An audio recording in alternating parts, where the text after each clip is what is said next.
Qorumsa herreegaa kutaa 8ffaa bara 2016 waliin hojjetaa turre. 1 hanga 9 viidiyoo kanaan dura jiran keessatti hojjennee dabarsineerra. Har'a 10 irraa kaasnee kan waliin ilaallu ta'a. Gaaffii 10ffaan maal jedha? Gabateen asii gadii gabatee iskweerii fi iskweer ruutii irraa kan fudhatamedha. Gabatee iskweerii fi iskweer ruutii matsaafa irraa barachaan matsaafa kutaa 8 duddubbadhuma irratti ilaaltanii dabarsitaniitu jedhanii yaada. Yoo ilaalles rakkoon qabu amma waliin ilaallu ta'a. Fakkeenyaaf asitti gaaffichi maal jedha? Gabatee kana irraa iskweer ruutiin 8 tuqaa 8 2 1 meeqa ta'a? Kanaafiyyuu maal gochuudha kan isin qabdan? Lakkoofsi 8 tuqaa 8 2 kun eessatti argama? Sana baruudha dirqama jalqabaa kan keenya. Lakkoofsichi eessatti argama? As yeroo dhuftan bakka kanatti 8 tuqaa 8 2 argachuu dandeessu. 8 tuqaa 8 2 kun immoo eessarratti argama? Asiin yeroo akkana dhuftan maal argattu? Kana maaltu jira? 2 tuqaa 9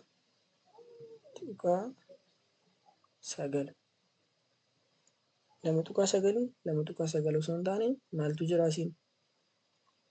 7tu jira miti? Akkasinitti mul'atuuf kana xiqqeessinee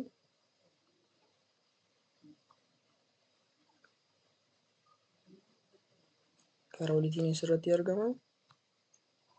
Asiin sararri 7 jechuudha. 2 tuqaa 9 7 irratti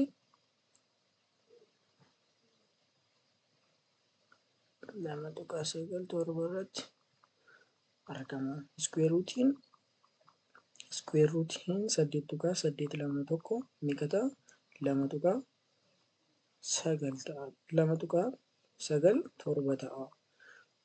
Fakkeenyaaf kana dhiisee kan biraa nu gaafate. Fakkeenyaaf iskweer ruutiin 6 tuqaa 9 1 7tu gaafatamne maal goona? Iskweer ruutii 6 tuqaa 9 7tu gaafatamne lakkoofsa kana teebilii keenya keessaa dhaqnee barbaanna.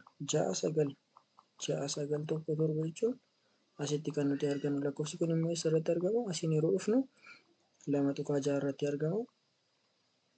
2 tuqaa 6 karaa oliitiin immoo meeqa irratti? 3. Kanaafuu iskweer ruutiin 6 tuqaa 9 tokko meeqa ta'a? 2 tuqaa 6 3 ta'a jechuudha. Wanti ulfaatu tokkoyyuu hin jiru. Kan biraa gaaffii akkamitti gaafatamuu dandeessu? Iskweer ruutii osoo hin ta'in iskweeriin 2 tuqaa 9 7 meeqatu jedhamtanii? Iskweeriin 2 tuqaa 9 7tu jedhamtanii 2 tuqaa 9 as jira. Achiin 7 ittaanee jira. 7 immoo eessa dhufna? Akkuma silaa deebiin keenya kana ta'a jechuudha. Gara gaaffii 11ffaa irra yeroo deemnu gaaffii 11ffaa irratti iskweer ruutiin 729 bakka duwwaa ta'a. Lakkoofsi tokko iskweer ruutii keessaa bahuudhaaf maal ta'uu qaba jennee? Lakkoofsa wal fakkaataadhaan baay'achuu qaba jennee miti? Fakkeenyaaf 4 fudhannee turre gaaffii 1ffaa irratti 4 iskweer ruutii keessaa yeroo bahu meeqa ta'a? 4 jechuun maal jechuudha? 4 jechuun 2 baay'isuu 2 jechuudha miti? 2 baay'isuu 2 goone 2 keessaa 1 fudhannaa jechuudha. Kanaafiyyuu iskweer ruutiin 4 meeqa ta'a? 2 ta'a. Fakkeenya biraa dabaluudhaaf fakkeenyaaf 16tu fudhannee 16 iskweer ruutii keessaa baasaatu jedhamtanii maal gootu? 16 lakkoofsi waliin baay'ate 16 nuu kennuu danda'u meeqa? 4 miti? 4 baay'isuu 4tu 16 nu kenna. 4/4 jechuuniif 16 jechuun tokkuma miti. Iskuweer ruutii 16 jechuuniif iskuweer ruutii 4/4 jechuun tokkuma. Lakkoofsa waliin baay'atan 4 fi 4. Kanaafiyyuu 4 lamman keessaa tokko fudhannaa jechuudha. Iskuweer ruutiin 16 jechuun 4. Haaluma kanaan iskuweer ruutiin 729 kun immoo meeqa ta'a jechuu baruudhaaf lakkoofsi waliin baay'atee 729 dhufu isa kam akka ta'e kana keessaa filachuudha jechuudha. 29 fakkeenyaaf har'a kan jiru 27 miti. 27 yeroo baay'isu meeqa dhufa? 27